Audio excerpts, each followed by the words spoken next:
Yeah, I have witnessed Blackstars squad announcement personally for like 10 times now.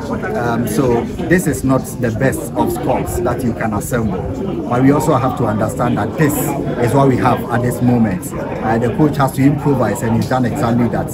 There are a lot of players who could have made this squad if they were available. Once the availability is not certain, the coach has decided not to risk the team first and foremost, and the players as well. So I believe that we have a squad that if they are committed, they will be able to deliver.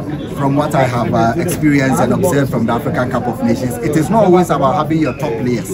It is mostly about a coach finding the balance and players who are committed and ready to play with their zeal and enthusiasm, and also praying for the stroke of luck in 2-3 weeks. That's basically the African Cup of Nations. You don't always have to have your best players available. We've had Partey, we've had Andrea Ayew, we have periods of Michael Essien, Stephen Appiah, and all of them. We failed to win.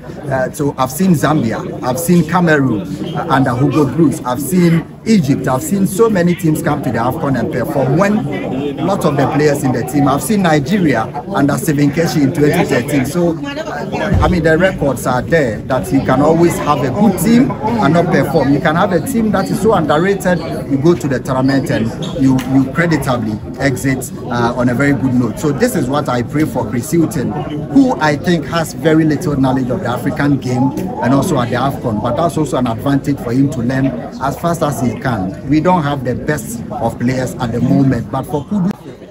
Saddick, just a quick one. You've talked about experience, we've talked about we not having the best of squad.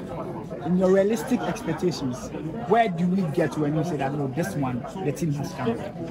Well, for this team, a quarter-final appearance will mean they have overdone their expectations. The target should be a quarter-final. That's what Avram Grant said in 2015. The team was at its lowest ebb. He came in and said, they are just going to do well. We ended up in the final. But for, bad luck, we could have won that tournament. So I think a quarter-final target should be fine, because we've exited at around 16. We've exited at the group stages. That's the lowest we can get. So if we get to the quarterfinals, we have to, like you said, realistically, the quarterfinal target. But also, it's possible to win.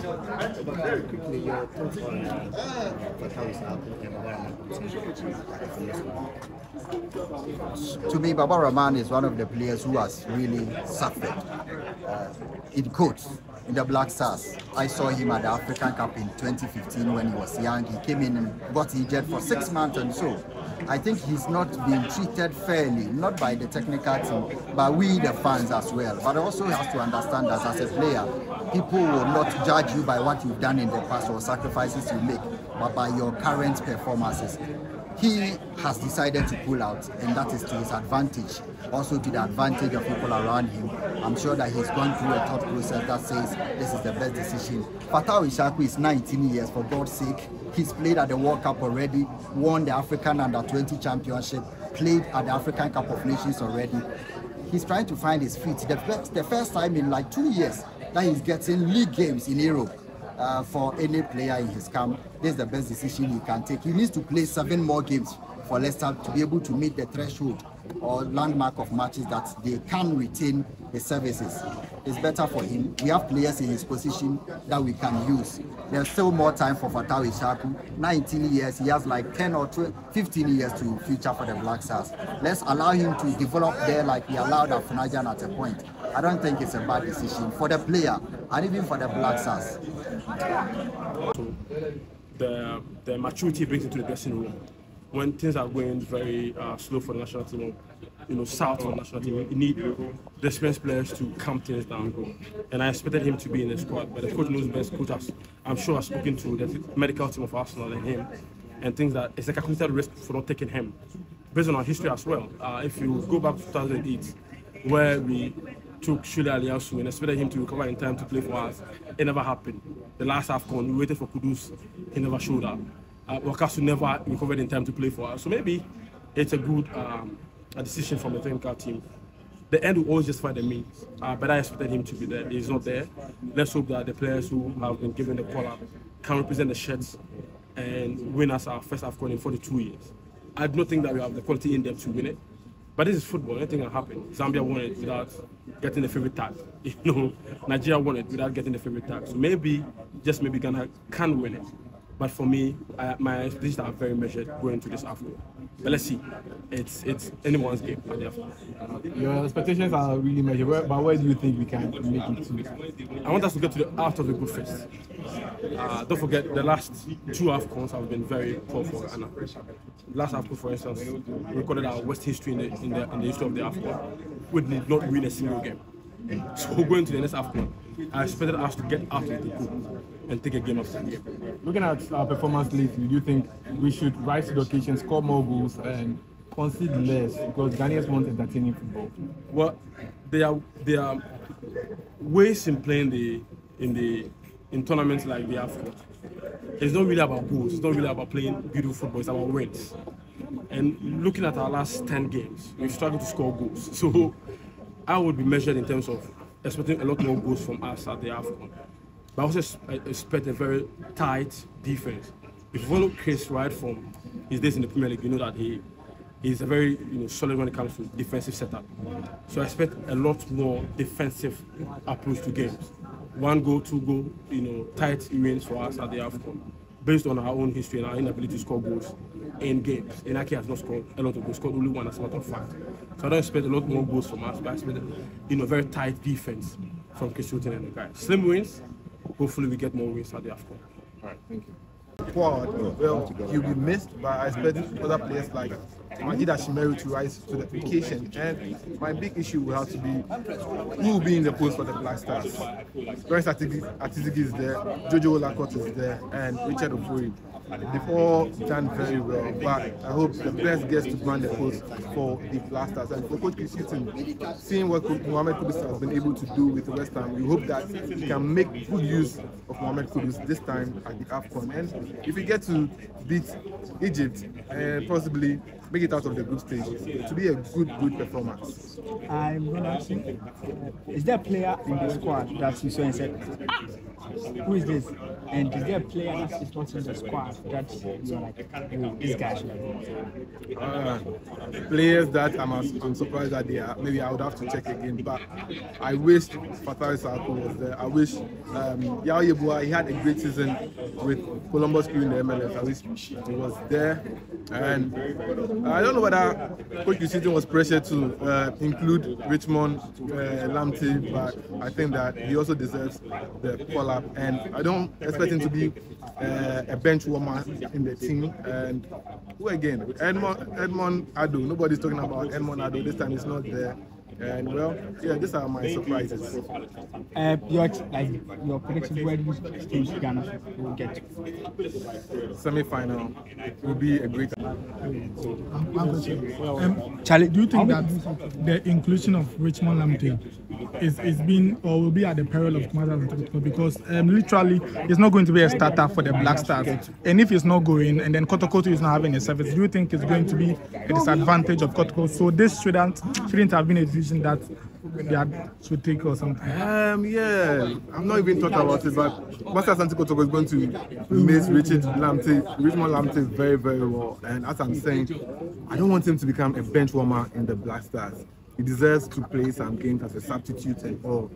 But most importantly, for Asante Kotoko, this is a team that boasts of great players. Whenever some players are not, the other players are able to rise to the occasion. So I expect Asante Kotoko to have a great substitute for Richmond Lamte, who is not going to be there. But all the same, it's good to see Richmond Lamte over there. I just hope that he gets to make more game time in the Blackstars. Do you think the inclusion of Richard Ofori, who has been active for his club side this whole season, is a better decision than the exclusion of Felix Che, who is doing quite well in the league and also in the CAF Champions League? Well, for Richard Ofori, his experience is up there.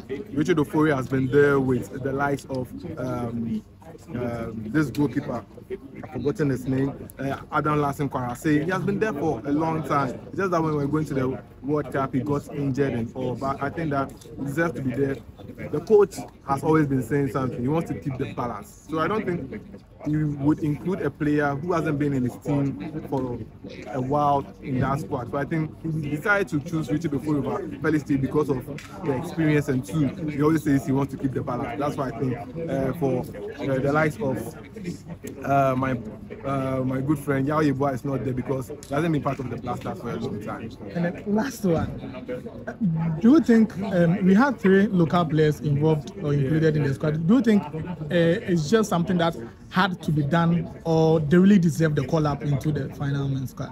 Do they really deserve a call up? Well, for me, I think in the future, I want to see more local players. But Jonathan Soa, looking at his performance at the CAF Champions League, it hasn't been the best. And I think that maybe the coach was special to name some players. But above all, some of the players, Hamid Fatau deserves to be there. Usman Lamte deserves to be there. But for Jonathan Soa, I think that he has to step up in order to get more game time after. Thank you. Where do you expect the Blackstars? Well, I expect them to go out of the group stages, and I think that's it. Just knockout stage. Maybe quarterfinals if we are lucky, but knockout stages. Just go out of the group stages, then knockout stages. If we go out of the group, at what point will you say that now this thing there we are proved? Or if they go past the quarterfinals, then I know they can win it. If they just go past the quarterfinals, I'm telling you they can win it. Thank you. So, Charlie, what's your predictions for the Ghana in this AFCON? I have low expectations honestly, but we should at least go out of the group, play against. If it's against Nigeria, we should beat them.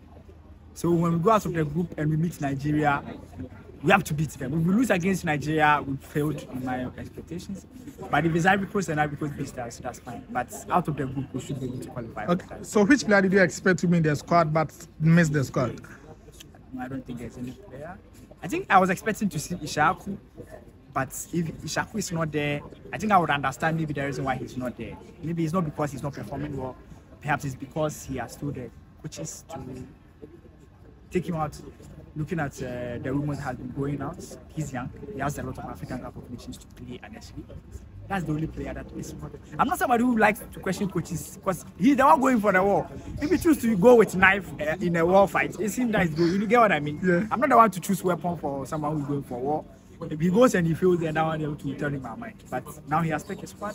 Give him that respect. Let him go and perform, and then we'll see what happens. But looking at the recent performance of Jonathan Soa, I do think he deserved a spot. Yeah. Like if you have been honest, the local players that have been consistent playing in the competitive. CAF is the highest in Africa. You get me? Locally, he's the exposure level and things. Locally, he's the go-to player, and he has been in the team. The last 3 collabs he has been there. So, Thank you very much. Alad Ibrahim as well. I mean, I thought that there were quite a number of candidates for that position. Lamte, Manaf is a good example. Arguably the best midfielder in the league this season. To see him not make that squad ahead of Lamte, I would say there isn't much of a difference between the two. Manaf definitely has a better eye for goal, I think, but I feel like the team has a lot of that. And so to include Lamte is, to me, the coach seeking a profile that is not too predominant in the squad. It's a sign of good things for the national team. I do hope that when we are presented with scenarios where his services are needed, he will not be kept on the bench, because that's been the theme of local players going to tournaments. They go to the competition and they never get to see actual game time. So for Lamte, I think he's a good player. I think he can hold his own with these other guys. And so I hope that he gets a genuine opportunity. What's your prediction for this time? It's hard to tell. It's hard to tell, honestly. The Ghana national team have been backsliding as far as the AFCON is concerned, tournament by tournament. I don't want to be a pessimist, but if you've seen the last couple of competitions and how they've ended, you can draw your own conclusions. I will not say it for you. I just think that we are better than what we show. Generally, that's how I feel. I am one of those people who reject the argument that we don't have good enough players to compete or to win an AFCON. Our players are as good as anybody on the continent. We just need to find a way to bring it all together. And so if we bring it all together, I think we could probably be one of those surprise packages this tournament. If we continue behaving like how we've been behaving in recent tournaments, I think that, like I said, we all know what's going to happen. Thank you too. Prediction, your expectation for the Blackstars, especially their performance at the Astra?